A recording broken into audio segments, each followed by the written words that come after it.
Bonjour à tous, bienvenue sur cette nouvelle vidéo. C'est Go25, convoyeur de véhicules et aussi frontalier suisse. Je vais vous expliquer une vidéo que beaucoup de personnes me posent la question: comment fait-on pour travailler en Suisse dans le domaine du transport si vous avez, par exemple, vous voulez devenir chauffeur VTC en Suisse. En fait, il faut savoir que le VTC en Suisse, pour les frontaliers, le permis VTC français n'est pas accepté en Suisse, ni le permis taxi. Ça dépend des cantons. Par exemple, on va prendre le canton de Vaud, le canton où il y a la ville de Lausanne et les alentours.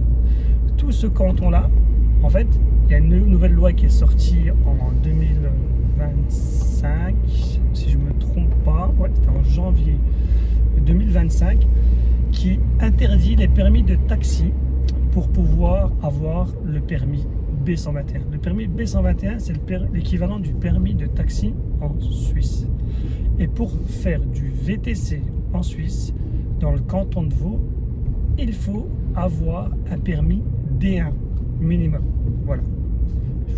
Si vous voulez, vous pouvez faire machine arrière avec la vidéo, vous me réécoutez. Il faut le permis D1, permis professionnel D1, pour pouvoir faire du transport VTC et faire en tant que chauffeur de taxi en Suisse. Si vous avez le permis D1 en France, vous pouvez travailler dans le canton de Vaud.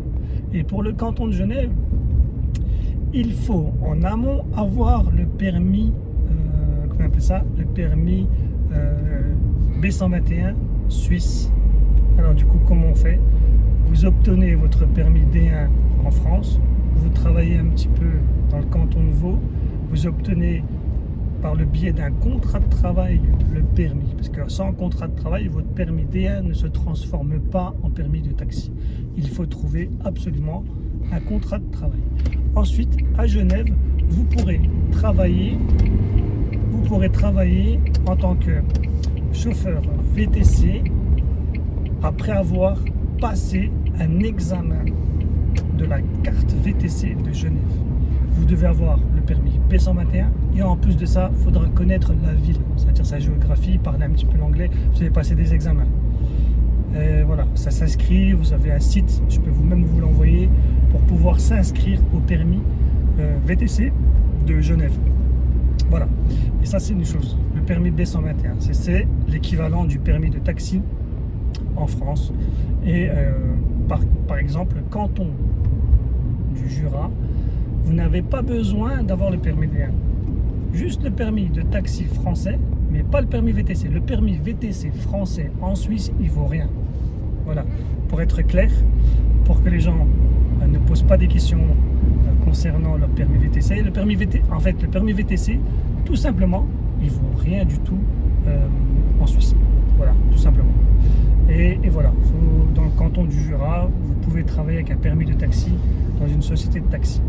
Mais il faut savoir que là-bas, les salaires sont très bas et on est très mal payé. Moi, j'ai travaillé là-bas en tant que chauffeur de taxi de nuit dans la ville de Delémont. Je peux vous parler en détail comment ça fonctionne. C'est payé à la caisse, il n'y a pas de contrat de travail pour un salaire fixe. C'est très mal payé. C'est très très mal payé. Il faut viser canton de Vaud, canton de Genève. Et voilà, ça c'était une petite vidéo d'explication pour devenir chauffeur VTC en Suisse avec un permis français. Comme je disais, il faut un permis D1 minimum français pour pouvoir travailler dans le canton de Vaud. Et ensuite, pour Genève, il faut encore un examen du canton de Vaud, canton de Genève, pardon, pour pouvoir travailler sur Genève après avoir passé un diplôme, un examen. Dans 400 mètres, prendre à droite sur rue Neuve. Alors, n'oubliez pas de liker, de vous abonner et je vous dis à la prochaine.